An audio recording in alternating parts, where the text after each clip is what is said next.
बिना कोई तवा बिना बेलन चक्र की मदद से रोटी बनाया है। बेसन में हम ये क्या चीज़ डालेंगे।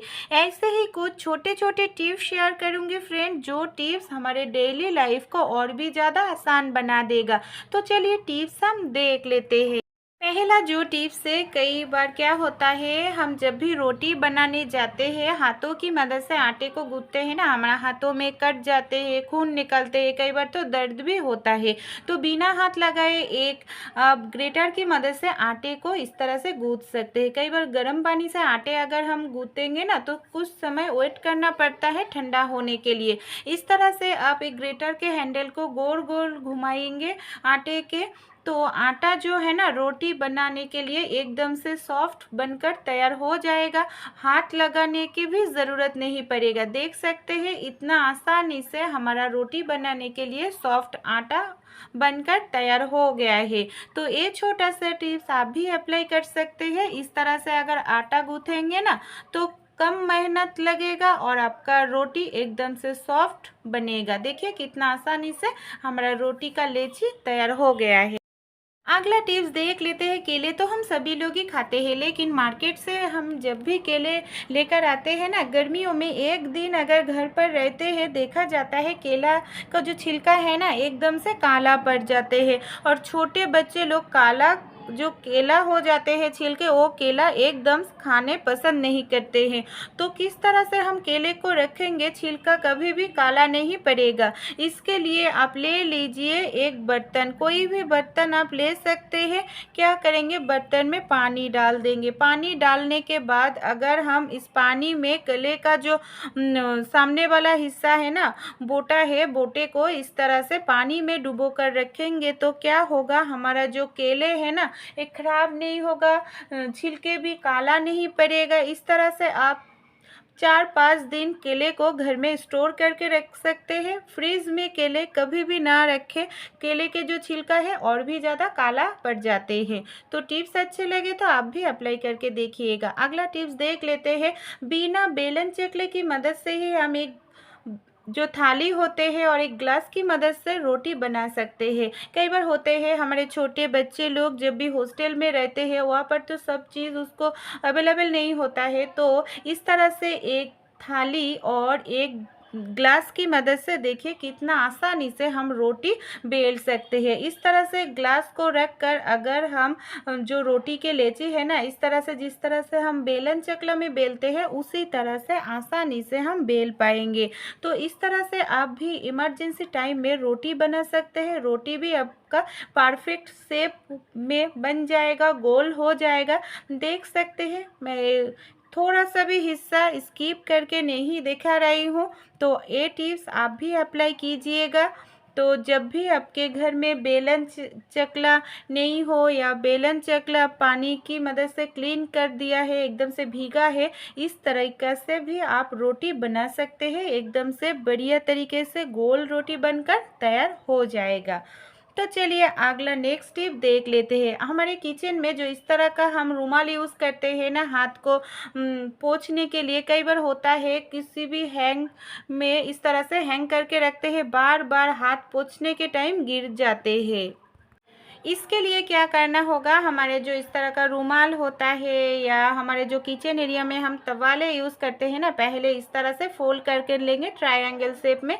फिर मैं एक पुराना चूड़ी इस तरह से डाल रही हूँ इस जो तवाले है, फिर एक सेफ्टी पिन की मदद से पिन अप कर लेंगे। फिर किसी की जगह पर अगर हम हैंग करके रखेंगे, जब भी हाथ वगैरह पोंछेंगे ये नहीं गिरेगा बार बार। अच्छे लगे तो आप भी अप्लाई करके देखिएगा। चलिए नेक्स्ट टिप हम देख लेते हैं। कई बार होता है रोटी बनाने के बाद हमारा थोड़ा सा आटा बच जाते हैं, हम क्या करते हैं इस तरह से इसको कटोरी में ढककर फ्रिज में रख देते हैं। 2-3 दिन अगर रखेंगे ना एकदम से सख्त हो जाएगा, रोटी काला पड़ जाएगा। तो हमारे घर में जो इस तरह का ऑयल का पैकेट आते हैं ना, कई बार हम क्या करते हैं, इस जो ऑयल का पैकेट है हम इसको यूज़ ही नहीं करते हैं, इसको ना फेंक देते हैं, लेकिन इसके अंदर बहुत सारा ऑयल ही लगा रहता है। अगर हम रोटी को जो आटा बच गया है रोटी बनाने का, उस आटे को ऑयल के पैकेट में रखेंगे ना, जो थोड़ा सा भी ऑयल बचा है वो आटे में चला आएगा, आटा काला नहीं पड़ेगा और सख्त भी नहीं होगा। इस तरह से आप फ्रीज में 2-3 दिन रख सकते हैं।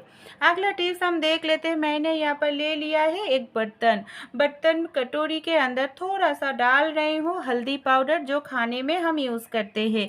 फिर इसके अंदर डाल रही हूँ 1 चम्मच के करीब बेकिंग सोडा। हल्दी और बेकिंग सोडा को हम अच्छे तरीके से मिला लेंगे। दोनों चीज़ों ही है हमारे घर से बैक्टीरिया जर्म्स को ख़त्म करने में बहुत ही ज़्यादा एक्सपर्ट माना जाते हैं। तो इसको हम कैसे यूज़ करेंगे और कहाँ पर यूज़ करेंगे, चलिए तो देख लेते हैं। हमारे घर में जो बेसिन या सिंक एरिया होते हैं ना, कई बार इसके जो पाइप होते हैं, पाइप में गंदगी बैक्टीरिया रहते हैं, बैड स्मेल आने लगता है और बहुत ही ज़्यादा कॉकरोच चींटी वगैरह इसके पाइप से रात को टाइम निकलते हैं। अगर हम इस तरह से महीने में 1 बार या हफ्ते में 1 बार बेकिंग सोडा हल्दी को इस तरह से पाइप में डाल देंगे ना, सारे जो बैक्टीरिया है जर्म से ख़त्म हो जाएगा। कॉकरोच चींटी वगैरह इसके तुरंत ही भाग जाएगा। देख सकते हैं पाइप में छोटा सा कॉकरोच था, ये जो बेकिंग सोडा और हल्दी डालने के कारण तुरंत ऊपर आ गया है पानी में, ये अभी नहीं रह पाएगा। तो छोटा टिप्स आप भी अप्लाई कीजिएगा, तो आपके घर में अगर छोटे बच्चे हो वो कम बीमार पड़ेगा, बुजुर्ग लोग हो कम बीमार पड़ेगा। ये छोटे छोटे टिप्स अप्लाई करके ही हम अपने सुरक्षा खुद रख सकते हैं। अगला जो टिप्स है इस तरह का टूथब्रश को लेकर, कई बार होता है क्या, हम जब भी कहीं बाहर घूमने जाते हैं तो हमारे साथ टूथब्रश हम लेकर जाते हैं, लेकिन कई बार होता है क्या, एक साथ इस तरह से टूथब्रश लेने से ना बैक्टीरिया जर्म्स एक साथ एक ब्रश के अंदर से अलग ब्रश में चला जाते हैं। तो किस तरह से हम लेकर जा पाएंगे। हमारे घर में जो हैंड ग्लव्स होते हैं ना, हैंड ग्लव्स के जो उंगली की जगह होती है उस जगह पर अगर हम ब्रश को इस तरह से सेट करके लेकर जाएंगे ना, तो क्या होगा, एक साथ भी लेकर जा पाएंगे और एक के साथ एक ब्रश टच भी नहीं लगेगा। फिर इस तरह से फोल्ड करके रबर बैंड से हम इसको बांध करके ले जा सकेंगे। है ना कमाल का टिप्स, तो आप भी अप्लाई करके ज़रूर देखिएगा। अगर आपका टूथब्रश पानी में भीगा होगा तो भी कोई प्रॉब्लम नहीं होगा, बैग में आप आराम से लेकर जा पाएंगे। अगला जो टिप्स है रोटियों को लेकर, कई बार होता है क्या, रात के रोटी बच जाते हैं और बासी रोटी जो है ना एकदम से सख्त हो जाते हैं, खाने में अच्छा भी नहीं लगता है। तो बासी रोटी हम फेंक भी नहीं सकते क्योंकि जो चीज़ है ना बहुत ही ज़्यादा महंगा हो गया है। तो किस तरह से हम इस बासी रोटी को ताज़ा फ्रेश रोटी बना सकते हैं। मैंने एक ले लिया है टिफ़िन कड़ी के अंदर इस तरह से फोल्ड करके बासी रोटी को हम रख देंगे, फिर ढक्कन जो है ना इसको बंद कर देंगे। फिर हमें चाहिए एक प्रेशर कुकर के अंदर थोड़ा सा पानी डाल देंगे, फिर टिफ़िन कड़ी को इस तरह से प्रेशर कुकर के अंदर डाल देंगे, ढक्कन को बंद कर देंगे, गैस के ऊपर 1 मिनट के लिए रख देंगे। जब सीटी आने से पहले इस तरह से धुआं निकलती है, आवाज़ होती है ना धीरे धीरे, तब भी हमें बंद करना पड़ेगा और कुछ टाइम हमें वेट करना पड़ेगा। टाइम बाद मैं ढक्कन खोल रही हूँ, अभी जो टिफ़िन कड़ी है इसको निकल रही हूँ। अभी देखिएगा जो रोटी है ना एकदम से बासी रोटी सख्त हो जाते हैं, अगर हम तवा में गरम करें और भी ज़्यादा सख्त हो जाते हैं। ये रोटी एकदम से जो फ्रेश रोटी होते हैं ना वही जैसा हो गया है, एकदम से सॉफ्ट नरम और गरम भी हो गया है। तो ज़रूर ये टिप्स आप भी अप्लाई कीजिएगा। मैं ये टिप्स अप्लाई करती हूँ, इसलिए आप लोगों को भी सजेस्ट कर रही हूँ। रोटी खाने में बढ़िया लगता है, कोई खाकर बता ही नहीं सकता ये बासी रोटी है। अगला टिप्स हम देख लेते हैं। हमारे घर में जो इस तरह का चिप्स का पैकेट आते हैं ना, कई बार थोड़ा सा चिप्स खाने के बाद थोड़ा सा रह जाते हैं। हम क्या करते हैं, इस चिप्स को इस तरह से रख देते हैं तो नरम पड़ जाते हैं। अगर हम इस तरह से एक मोमबत्ती जलाकर इस तरह से जो कांटे वाला हिस्सा है ना इस तरह से थोड़ा सा गर्म कर लेंगे ना, फिर आप कंघी की मदद से इस तरह से आप थोड़ा सा दबा दीजिएगा तो एकदम से सील हो जाएगा। पैकेट का अंदर का चीज़ नरम नहीं पड़ेगा, ख़राब नहीं होगा। अगला टिप्स हम देख लेते हैं। इस तरह का जो छन्नी हमारे घर पर होते हैं ना, ये जो स्टील का छन्नी होता है इसका नेट बहुत ही ज़्यादा शार्प होता है। इसकी मदद से हमारे घर में जो चाकू हम यूज़ करते हैं, कैंची यूज़ करते हैं, कई बार सब्जी कटने के बाद चाकू का जो धार है ना चला जाते हैं। अगर हम थोड़ा थोड़ा बात कुछ टाइम बाद इस तरह से इस स्टील का छन्नी की नेट के ऊपर इस तरह से घिसेंगे ना, तो जो चाकू का धार चला गया था वो फिर से आ जाएगा। इसके लिए आपके मार्केट जाकर पैसे कभी खर्च करने की ज़रूरत नहीं पड़ेगा, घर पर ही आप ये काम कर सकते हैं। आजमा के ज़रूर देखिएगा, ये टिप्स बहुत ही ज़्यादा काम का टिप्स है। आपका चाकू का धार पहले जैसा हो जाएगा। चलिए अगला टिप्स देख लेते हैं। हमारे घर में जो इस तरह का कपड़े हम रेगुलर यूज़ करते हैं ना, अगर हम रेगुलर इसको क्लीन करेंगे पानी से, डिटर्जेंट से, तो इसका जो कलर है, शाइन है, वो चला जाएगा। लेकिन जो हमारे इसके अंदर जो जर्म्स बैक्टीरिया रहते हैं, जो उसको भी ख़त्म करना ज़रूरी होता है, नहीं तो बैड स्मेल आने लगता है, हमारे शरीर में इचिंग वगैरह होते हैं, रैशेस वगैरह आ जाता है जर्म्स के कारण। तो इसको क्या करेंगे, एक छन्नी ले लेंगे, छन्नी के ऊपर 1 चम्मच बेकिंग सोडा, थोड़ा सा पाउडर डालकर कपड़े के ऊपर इस तरह से छिड़क देने के बाद 5 मिनट रख देंगे।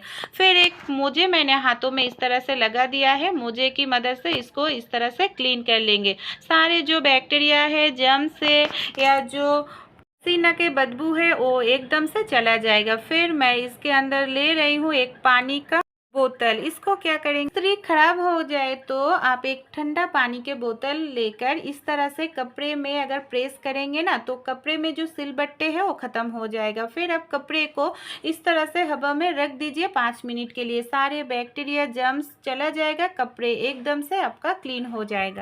मैंने यहाँ पर गैस के ऊपर एक कढ़ाई रख दिया है, गरम कर लिया है। कढ़ाई के अंदर डाल रही हूँ रोटियाँ।